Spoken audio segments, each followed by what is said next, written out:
I've worn the purple jumper today for Wayne Carey, who's here for the BackPageLead Vidcast. How are you, mate? Good, mate. Nice choice. Nice rig.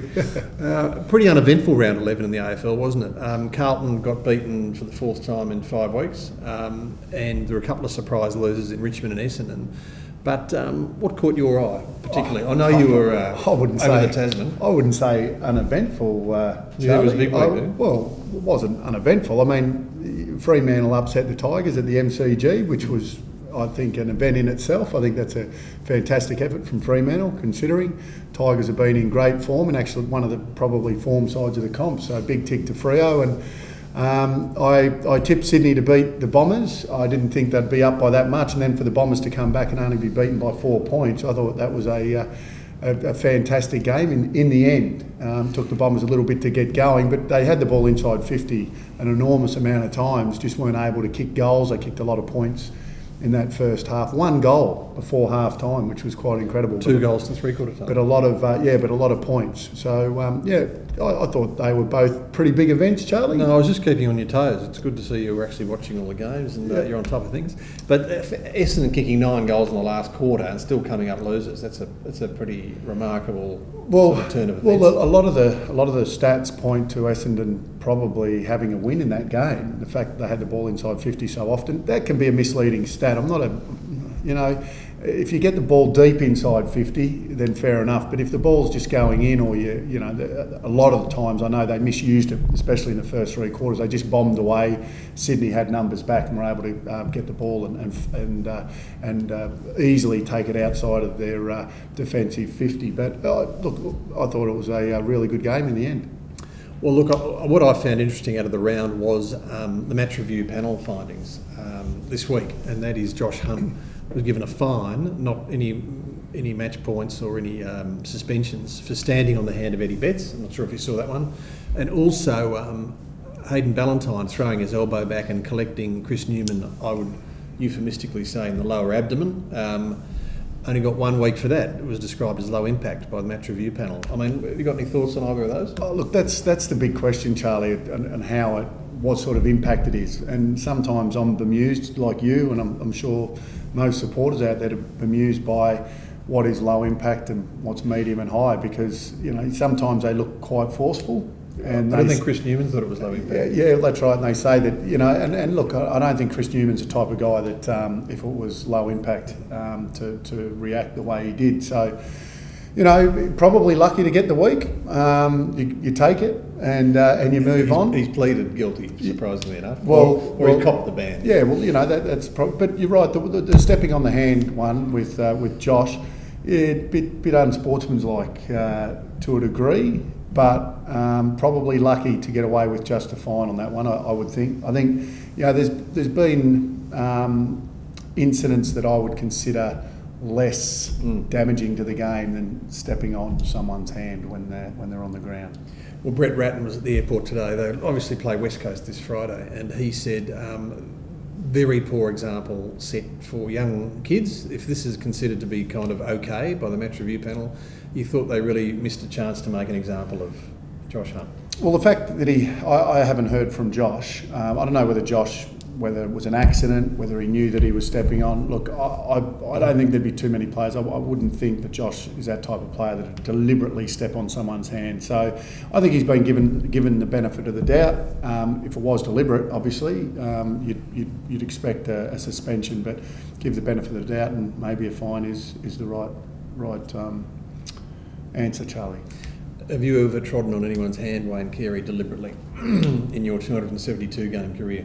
No, their leg, their arm. No, their head. No, not like Dermot. Not that I remember, Charlie. No, my memories. I've had too many knocks to the head, so lost in the mist of time. Not great. Yeah, okay.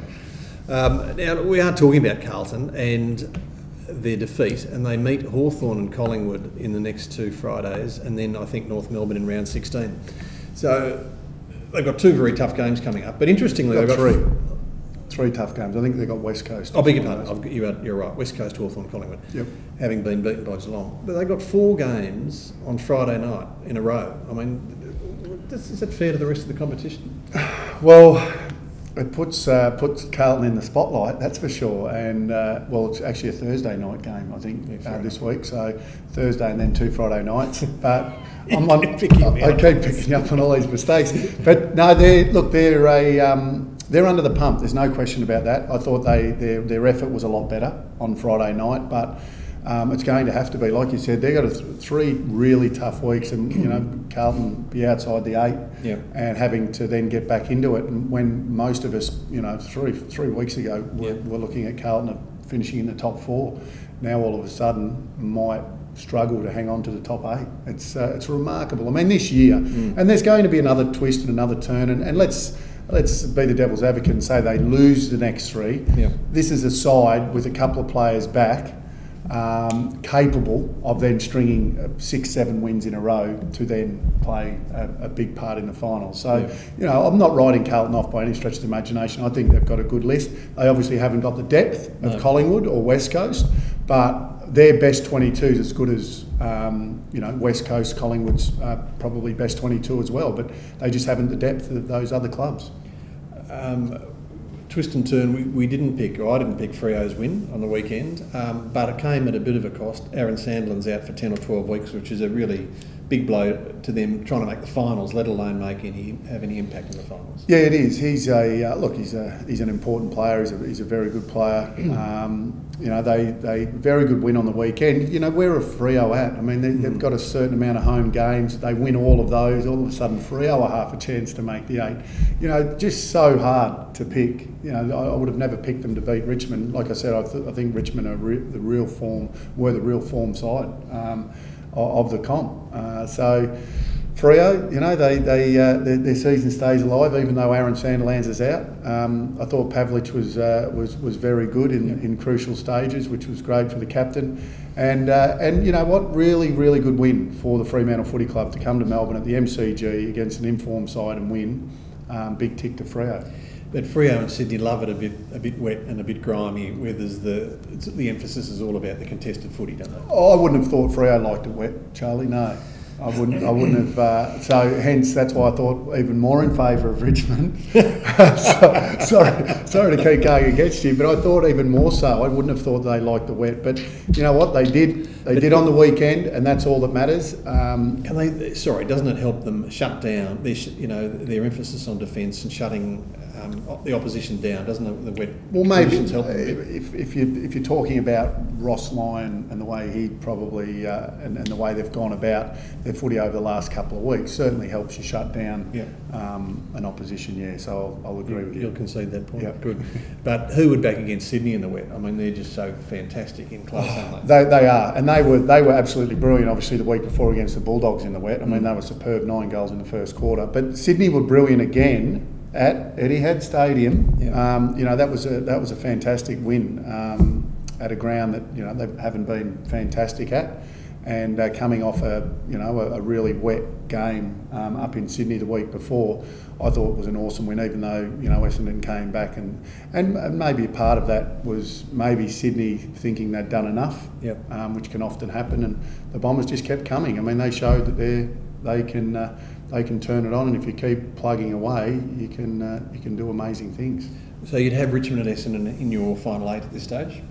No, Richmond. I don't think Richmond will make the final 8. I think they've been absolutely brilliant.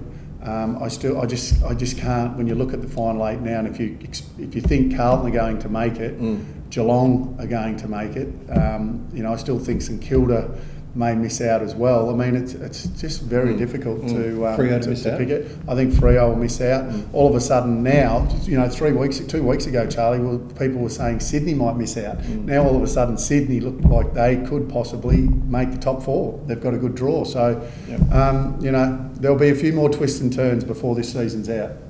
Speaking finally of twists and turns, any more shenanigans, any more news out of Arden Street, out of the North Melbourne bunker? No, I think the most important thing for the Kangaroos is not worry about what's going on off the ground. They shouldn't be worried about what Mark Brayshaw's doing or Eugene Rocco or anything like that. They should just be worried about how they're playing football. And right now, they need to get a win and a good win. So You know, it's down to the players now. Not worry about the stuff that's happening off the ground, but get a win. Fantastic. I enjoyed being corrected for the last 12 minutes. That was fantastic. Thank you, Wayne Carey, for your BPL appearance, and we look forward to seeing you next week. Thanks, Charlie. Cheers.